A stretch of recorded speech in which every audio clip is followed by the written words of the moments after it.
네, 안녕하세요. 저는 미래에셋생명에서 연예보험 펀드 운용을 담당하고 있는 위득환 팀장입니다. 저희 미래에셋생명은 약 13조 원 정도의 변액보험 자산을 운용을 하고 있고요. 아주 다양한 글로벌 자산들에 분산되어 투자되고 있습니다.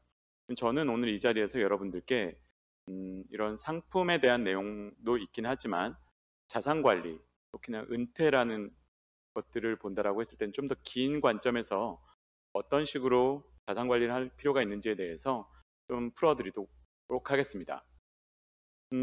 자산 관리다라고 했을 때 약 한 5, 6년 전부터 가장 많이 나온 키워드 중에 하나가 자산 배분입니다. 자산을 배분한다는 것, 즉 한두 개의 자산을 투자하는 것이 아니라 여러 개의 배분한다라는 것들을 사전적으로 의미하고 있죠. 하지만 자산 배분도 조금 저희가 자세히 들여다볼 필요가 있는 것 같습니다.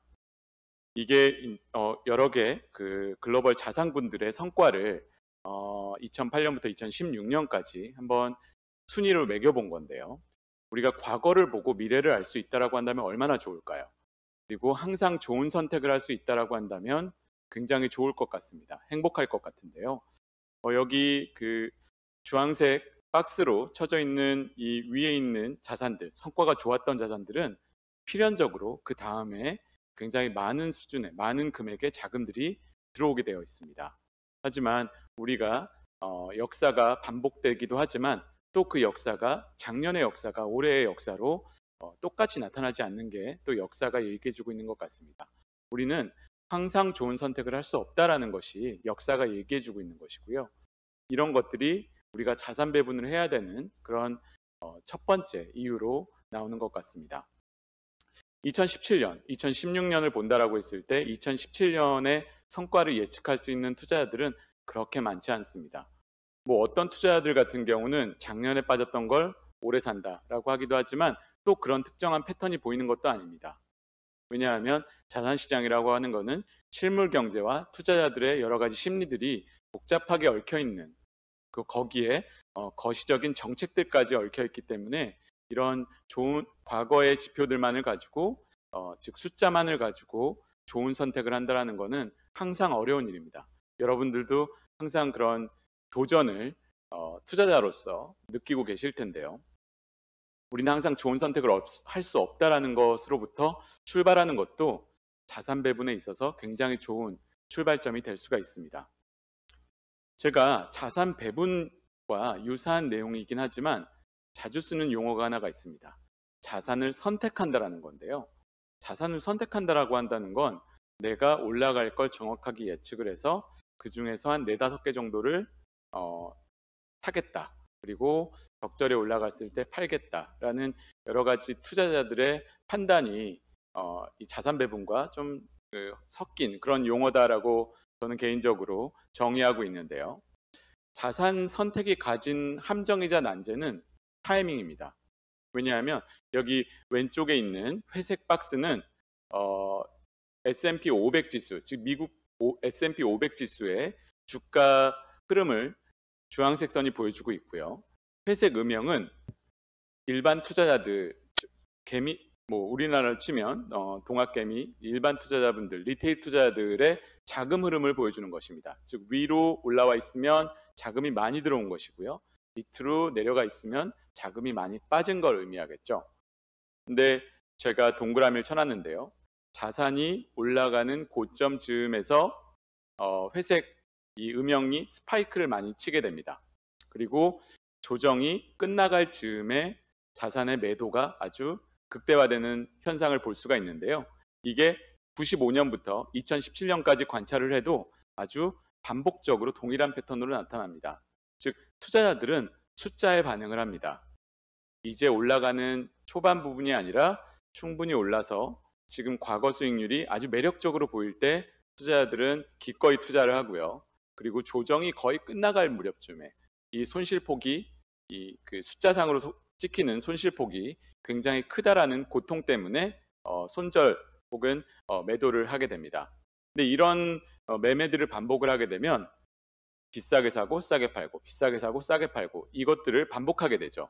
왜 이럴까요? 우리는 왜 이런 매매를 할 수밖에 없는 걸까요? 그거는 최근 행동경제학에서 많은 것들이 풀리고 있습니다. 여기 보시면 이 X축은 이익 또는 손실을 의미합니다.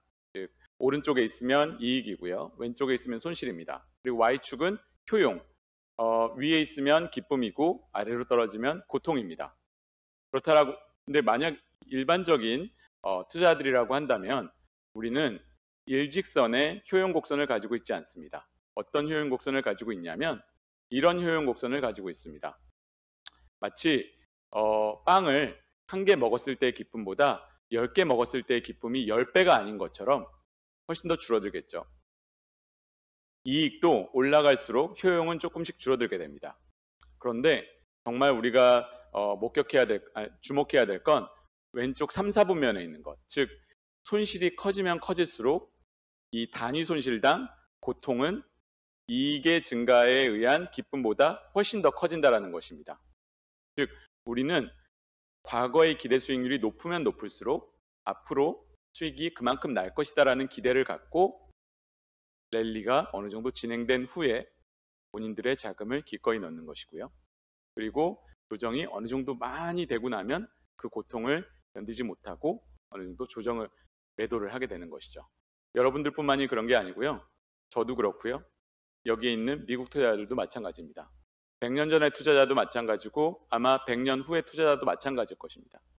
자산 선택이 가진 함정은 그리고 난제는 타이밍입니다. 우리는 타이밍을 정확하게 잡을 수 없는 투자자라는 걸 인식하는 것으로부터 자산 배분이 출발하는 것이다 라고 저는 말씀을 드리고 싶습니다. 그리고 변동성이 높은 자산, 위험하다라는 얘기를 많이 들어보셨을 겁니다. 근데 변동성이 높으면 왜 위험할까요? 사실은 변동성은 숫자 그 자체 이상은 아닙니다. 하지만 변동성이 높은 자산일수록 투자자들의 수익률 추종 경향이 굉장히 강해집니다. 아주 단기간에 급하게 오르고요. 그리고 이 급하게 오른 것들에 의해서 투자자들은 고점 부근에 많이 올라타고 조정도 아주 강하게 일어납니다. 그러면 이 조정의 끝물쯤에서 이 좋은 기억을 갖지 못하고 시장으로부터 떠나버리는 것이죠. 그렇기 때문에 높은 변동성이 투자자들의 주머니에서 돈을 뺏어가는 방법은 이런 심리적인 요인에 의한 것입니다. 사실은 배당주라든가 앞서 설명을 들으셨던 우선주 같은 경우는 변동성이 굉장히 적습니다. 즉 언제 사건 언제 팔건 이 비싸게 사거나 너무 싸게 팔 위험이 굉장히 적은 것이죠. 하지만 변동성이 큰 주식일수록 이런 위험이 더 커진다라는 것을 자산 선택이 왜 위험한지를 얘기해주고 있는 것 같습니다. 근데 자산 배분도 좋은 자산 배분이 있는 반면에 좋지 않은 자산 배분이 분명히 있는 것 같습니다.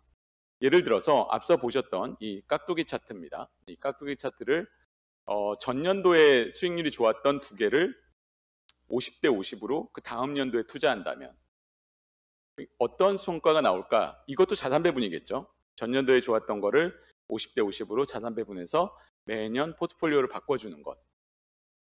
즉 자산 배분도 수익률 추종을 한다면 어떤 결과가 이어질까라고 여러분들께 한번 보여드리고 싶은데요. 위에 있는 걸까요? 아래에 있는 걸까요?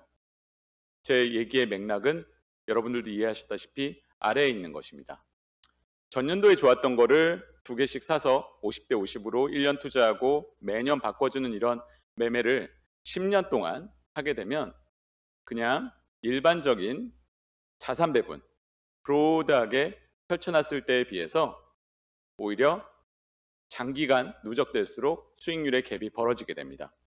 즉 자산 배분도 수익률 추종으로 이어진다면 일반적인 투자와 크게 다르지 않다라는 것을 여러분도 명심해야 할 것 같습니다. 자산 배분은 내가 틀릴 수도 있다라는 그런 가정도 어느 정도 깔고 있어야겠죠. 그리고 정말 중요한 건 시장에서 떠나지 않는 수준의 손실을 입는 것. 이게 가장 중요하다라고 저는 말씀드릴 수 있을 것 같습니다. 만약에 전년도 수익률이 마이너스인 펀드들이다라고 한다면 여러분들이라고 한다면 투자하실 수 있을까요? 쉽진 않습니다. 직전 수익률, 직전 6개월 수익률이 직전 1년 수익률이 마이너스 10%다, 마이너스 20%다. 그걸 기꺼이 투자하는 투자자들은 그 시점에 투자하는 투자자들은 굉장히 소수에 불과합니다. 그렇기 때문에 자산 배분이라고 하는 미리 잘 계획된 게임 플랜에 따른 그런 바구니를 운용한다라고 했을 때는 이런 일시적으로는 조정을 받는 자산을 길게 가져갈 수 있는 그런 계획을 가지고 있기 때문에 조금 더 수익률 추종 현상으로부터 좀 떨어져 있을 수 있는 그런 계획을 갖고 운용하게 되는 것이죠. 그래서 개인 투자자들일수록 그리고 장기 투자자들일수록 자산가일수록 자산 배분이 중요하다라는 말씀을 드리고 싶습니다. 그리고 제가 제일 좋아하는 차트 중에 하나인데요. 특히나 변액보험 같은 경우는 장기 상품이다 보니까 어느 순간 사업비에 대한 차감이 어느 정도 끝나고 포트폴리오를 잘 구성해 놓은 투자자들인 경우에는 누적 수익률이 50%, 60% 이렇게 넘어가는 경우도 꽤 있습니다. 근데 그 시점에 이런 착각들을 하십니다. 나에게는 50%의 버퍼가 있으니까 조금 더 공격적으로 운용해도 된다라는 생각들을 하시죠. 하지만 누적 수익률이 50%인 상황에서 이런 생각들을 하십니다. 50% 나는 여기서 마이너스 50%로 가도 원금이야. 그럴까요? 그렇지 않습니다. 50%의 수익이 난 상황에서는 그 시점으로부터 기간 수익률이 33%만 빠져도 다시 원금으로 돌아갑니다. 왜냐하면 굴리는 눈덩어리가 커져 있기 때문인 거죠. 퍼센티지로 손실을 입으면 손실은 퍼센티지지만 떨어져 나가는 눈의 양은 원금에 비례해서 훨씬 더 커져 있기 때문에 원금과 비례하지 않게 커져 있기 때문에 이 훨씬 작은 손실로도 장기간 쌓인 수익은 날아갈 수 있다는 것, 이것을 주의해야 합니다. 즉 장기 투자자들일수록 더 세심하게 계획된 플랜을 가지고 운용을 해야 된다라는 말씀을 드리고 싶습니다. 시장 타이밍 중요할까요? 1년을 투자하는 투자자들, 6개월을 투자하는 투자자들, 1년 단위로 성과평가를 받는 펀드 매니저들, 6개월 단위로 성과평가를 받는 기관 투자자들의 담당자들인 경우에는 중요할 수 있습니다. 그분들에게는 3년을 기다려야 되는 시간이 없는 거죠. 그렇기 때문에 시장 타이밍에 집중해야 될 수도 있는 거고요. 하지만 본인의 자산을 관리하는 사람들에게는 시장 타이밍은 그렇게 중요하진 않습니다. 제가 또 굉장히 좋아하는 차트 중에 하나인데요. 저희는 미국 지수를 좋아합니다. 굉장히 건전한 지수 중에 하나인데요. 이 미국의 대표 지수 중에 하나인 S&P 500 지수를 1980년부터 2014년까지, 즉 34년 동안 가만히 뒀다라고 했을 때 몇 퍼센트의 수익이 났을까요? 10만 불 투자했으면 170만 불이 수익이 났습니다. 가만히 뒀을 때요. 그냥 사놓고 잊어버린 것이죠. 34년 동안 1700%가 났습니다. 그런데 어떤 투자자들은 매매를 했습니다. 조정이 막 시작되는 즈음에서 이 조정을 피하기 위해서 매도를 했습니다. 그런데 조정의 한가운데서 갑자기 반등을 했습니다. 그 반등을 몇 번을 놓치기 시작한 거죠. 이게 무슨 차트냐면 두 번째 있는 거는 34년 동안 일간 수익률이 제일 좋은 날 하루를 놓쳤을 때, 그 오른쪽에 있는 거는 일간 수익률 제일 좋은 날 5일을 놓쳤을 때를 의미하는 것이고요. 그리고 차례대로 10일, 15일을 놓쳤을 때를 의미합니다. 그러면 어떻게 되나요? 이 누적 수익률이 맨 왼쪽 가만히 사뒀을 때를 100이라고 봤을 때 일간 수익률 제일 좋은 날 15일을 놓치게 되면 그냥 가만히 사놓고 있는 사람에 비해서 수익률은 37%밖에 되지가 않습니다. 이게 비현실적일 것 같죠? 여러분들이 보기엔 비현실적으로 느낄 수 있습니다. 하지만 굉장히 발생 가능한 이런 시나리오입니다. 왜냐하면 시장의 강한 반등, 일간 수익률이 굉장히 좋은 날은 보통 조정 국면에 많이 발생을 합니다. 작년 코로나 사태에도 마찬가지였죠. 4월, 5월, 6월 현명한 투자자들 같은 경우는 많이 사들어가긴 했지만 오히려 그때 현금 비중을 늘렸던 투자자들도 굉장히 많이 있습니다. 그러면 왜 이렇게 수익률의 차이가 벌어졌을까요? 실제 그날 발생한 기회 손실은 그렇게 크지 않습니다. 하지만 오랜 기간 동안 그 기회 손실이 굴러가지 못함에 따른 복리 손실이 굉장히 컸던 것이죠. 특히나 이제 상속까지도 고려를 하고 계시는 장기 투자자들일수록 이런 시장으로부터 소외되지 않는 것이 굉장히 중요합니다. 저는 그래서 제일 중요한 건 타이밍보다 계속 머물러 있는 것, 그 자체라고 생각을 합니다. 근데 그 계속 머물러 있기 위해서는 좋은 거에 머물러 있어야 됩니다. 지수도 좋은 거에 머물러 있어야 되고요. 기업도 좋은 거에 머물러 있어야 됩니다. 어떤 게 좋은 것이냐라고 한다면 비즈니스 모델이 굉장히 탄탄하고 이게 기업의 이익 가시성이 높은 회사들을 의미하는 것이죠. 그런 회사들이라고 한다면 사실은 여러분들은 주가보다는 그 회사의 실적 흐름, 그리고 그 회사의 소비자가 돼서 실제 제품과 서비스가 충분히 만족스러운지를 보신다면 그 투자에 머물러 있는 것만으로도 시장은 보상을 해줄 거다라고 저는 강하게 믿습니다. 그런데 왜 자산 배분을 변액보험으로 해야 될까라는 말씀을 드리고 싶은데요. 일단 미래에셋생명뿐만이 아니라 최근에는 많은 보험사들이 글로벌에 투자할 수 있는 변액보험 펀드를 제공을 하고 있습니다. 특히나 저희 회사 같은 경우는 미국뿐만이 아니라 혁신 기업들 그리고 IT 기업들 이런 많은 성장하는 회사에 투자할 수 있는 펀드들을 운용을 하고 있는데요. 공교롭게도 굉장히 많은 기업들이 미국에 위치하고 있습니다. 미국 시장, 2014년부터 미래에셋생명은 미국 시장에 대해서 주목하고 많은 펀드 옵션들을 제공해 드리고 있었는데요. 어느 순간 보니까 이제 미국 주식 투자는 전 국민의 투자가 된 것 같습니다. 아주 보편화가 된 것 같은데요. 이걸 역사적으로 봐도 저는 미국은 장기적으로 주식에 대한 프리미엄이 입증된, 검증된 거의 유일한 시장입니다. 1900년대부터 지금까지 지수가 성장한 것들을 보게 되면 수많은 부침이 있었지만 결국엔 그 나라에 속한, 그 나라 주식시장에 상장된 기업들이 만들어낸 혁신에 의해서 여기까지 왔다라는 것이 주식시장을 이끌었던 원동력이기에 중간중간 만들어내는 부침은 사실은 노이즈에 불과하다라고 저희는 믿고 있습니다. 어디에 투자해야 될까라고 한다면 저희는 왜 미국이냐? 저희는 사실 어떤 특정 국가를 콜하는 걸 그렇게 좋아하진 않습니다. 왜냐하면 주식 투자자들은 국가에 투자하는 게 아니거든요. 기업에 투자합니다. 국가에 투자하는 거는 사실은 회사채죠. 회사채가 아니라 국채죠. 국채 같은 경우는 굉장히 상승률이 제한되어 있습니다. 국채 투자자들 같은 경우는 그 나라의 GDP 성장률이라든가 부채 비율이라든가 여러 가지 재정 그런 수치들을 잘 살펴야 됩니다. 하지만 주식 투자자들 같은 경우는 그 국가에 상장된 기업을 봐야 됩니다. 근데 그 기업, 왜 그럼에도 불구하고 왜 미국을 얘기하느냐라고 한다면 저희의 근거는 단순합니다. 미국은 전 세계의 인구의 5%에 불과합니다. 하지만 전 세계 부의 24%를 가지고 있고요. 가장 중요한 건 전 세계의 혁신의 60%, 특허를 기준으로 한 것입니다. 60%가 미국으로부터 나오고 있습니다. 전 세계 가장 똑똑한 영재들은 미국으로 가서 미국 대학에서 공부를 하고 미국 기업에서 근무하길 원합니다. 그것들이 양분이 돼서 혁신이 짝트고요. 주식시장은 관의 개입이 최소화돼서 팔딱팔딱 날뛰는 날생선처럼 항상 새로운 기업들이 상장이 되고 그 효용을 다한 기업들은 상장 폐지를 당합니다. 이런 것들이 어떻게 보면 굉장히 자연스럽고 건전한 생태계를 보는 것 같습니다.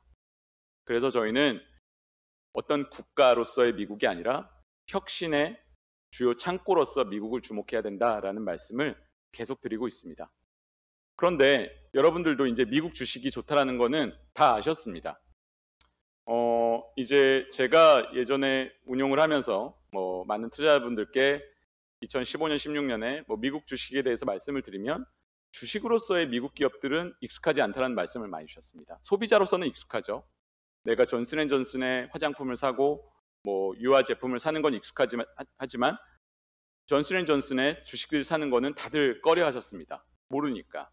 하지만 2020년을 넘어서면서 여러분들은 그리고 굉장히 많은 이웃과 제 친구들은 테슬라 주식 뿐만이 아니라 미국에 상장된 많은 ETF를 서로 얘기하고 있습니다. 근데 앞서 그 말씀해 주셨던 분들에서도 세금 문제가 나왔을 겁니다. 세금은 장기 투자자에게 있어서는 굉장히 큰 독입니다. 왜냐하면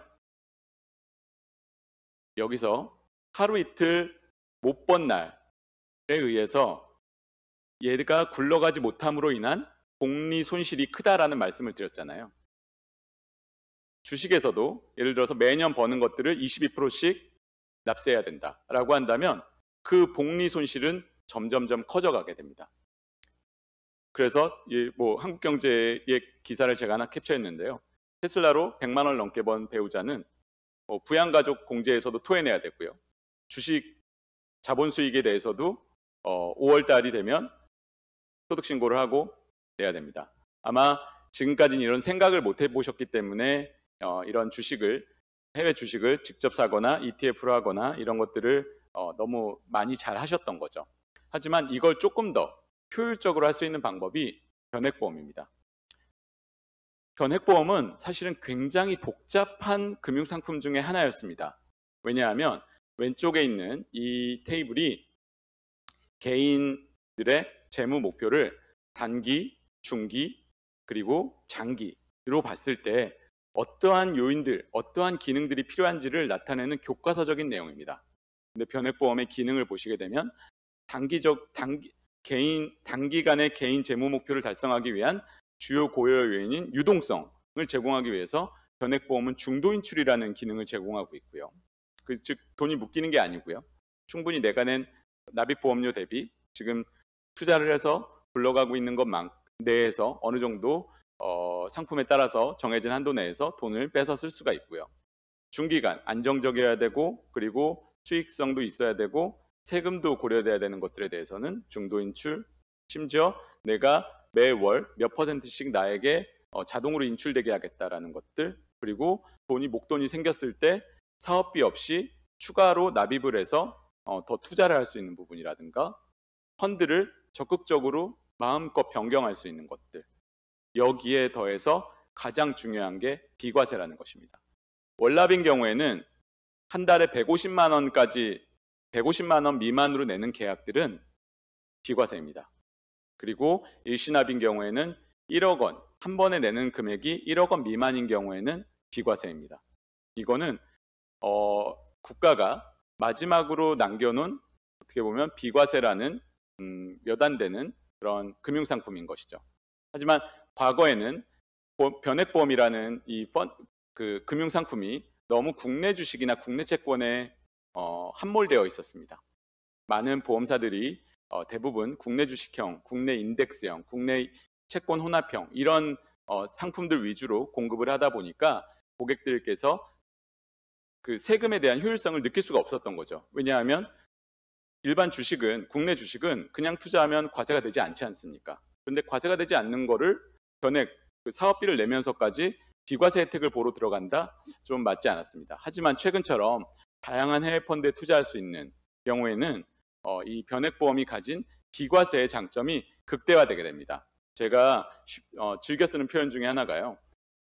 예전에는 뭐 한 7, 8년 전에 그런 변액보험들은 어떻게 보면 아파트 단지 내에 있는 원래 공짜인 취소나 뭐 그네를 놀이공원에 입장료를 내고 들어갔더니 그것만 깔아놓은 것과 같은 형태였다면 지금은 이제 돈을 내고 즉 사업비를 내고 변액보험에 가입을 하게 되면 원래 공짜가 아닌 뭐 캐리비안 베이라든가 뭐 이런 아주 다양한 익사이팅한 테마파크의 그런 놀이기구들을 이제 충분히 선택할 수 있도록 많이 구비해 둔 상황입니다.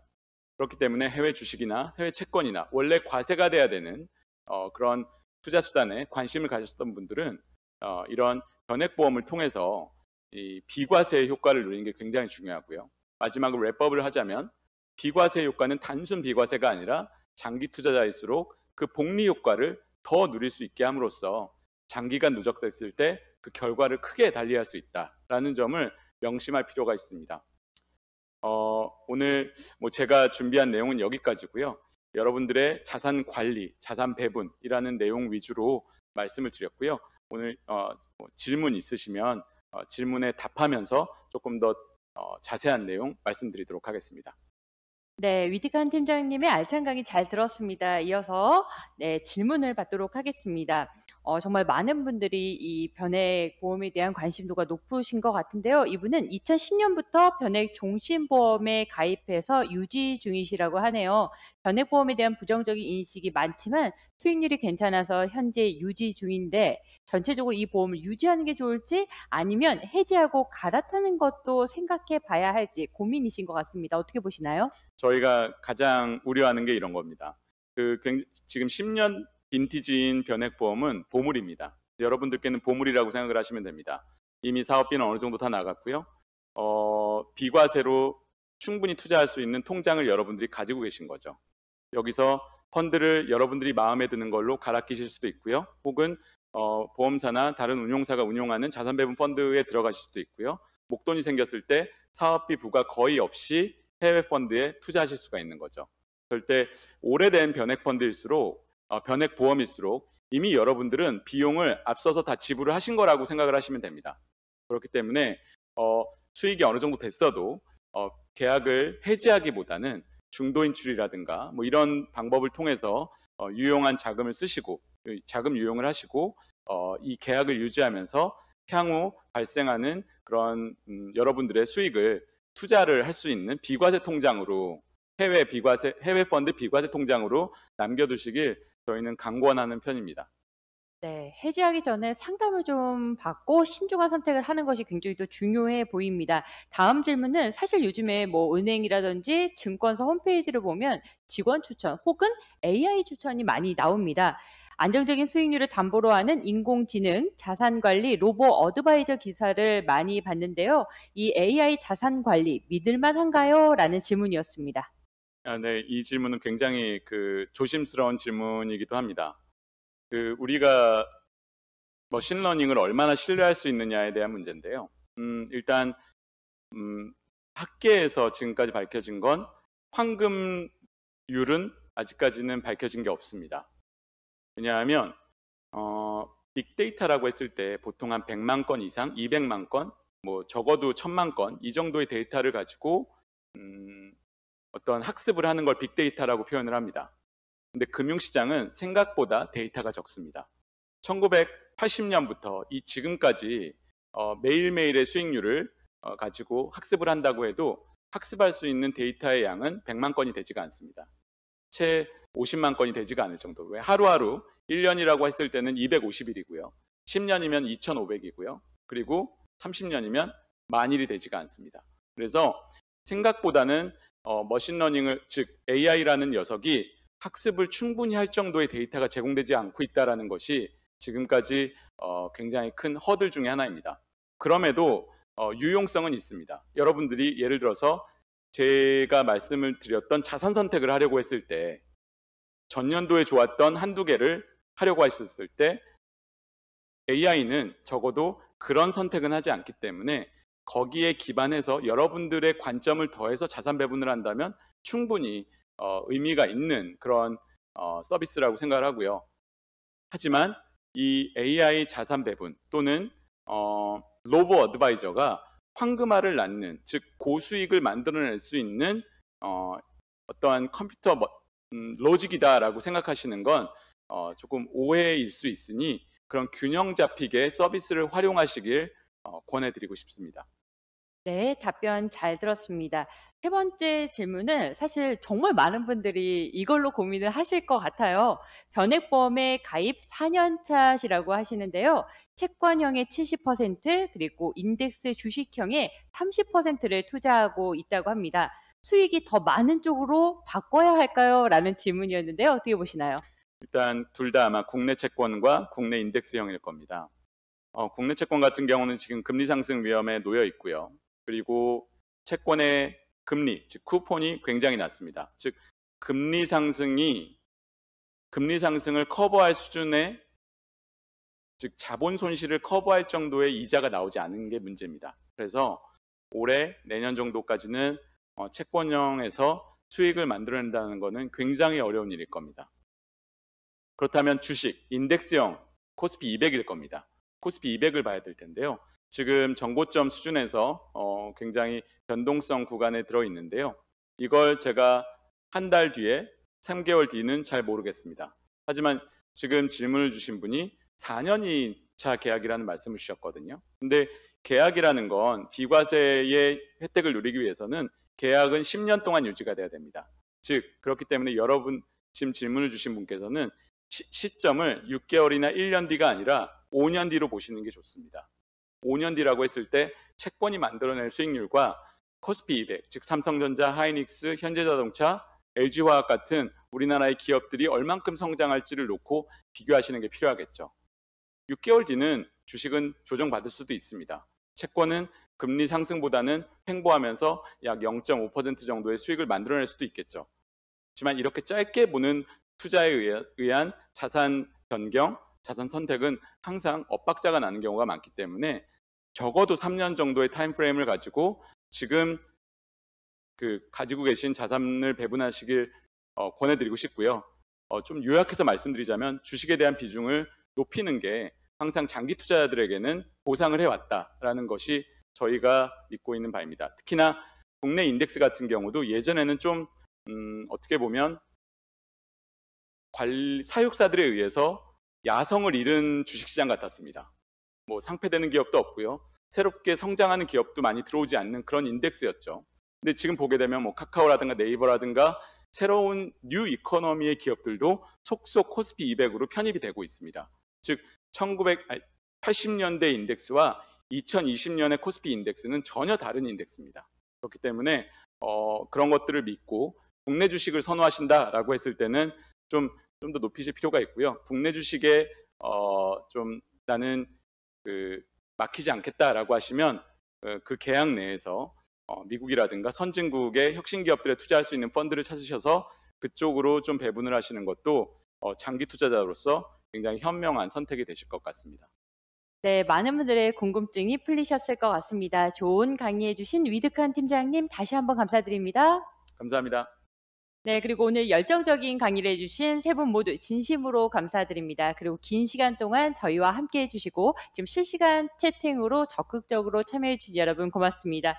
이것으로 머니톡, 상속톡, 자산관리 비콘서트 첫날 웨비너 행사를 마무리하도록 하겠습니다. 여러분 어떠셨나요?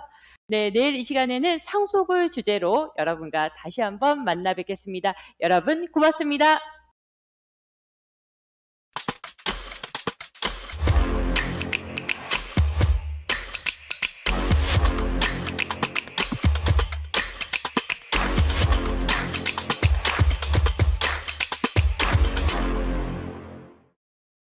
환경바이오 인사이트는 바이오, 헬스케어 산업의 글로벌 트렌드, 최신 투자 정보 등을 실시간으로 전달하는 온라인 매체와 함께 매거진도 매달 발행하며 고객의 니즈를 충족하는 최적의 뉴스만 제공합니다.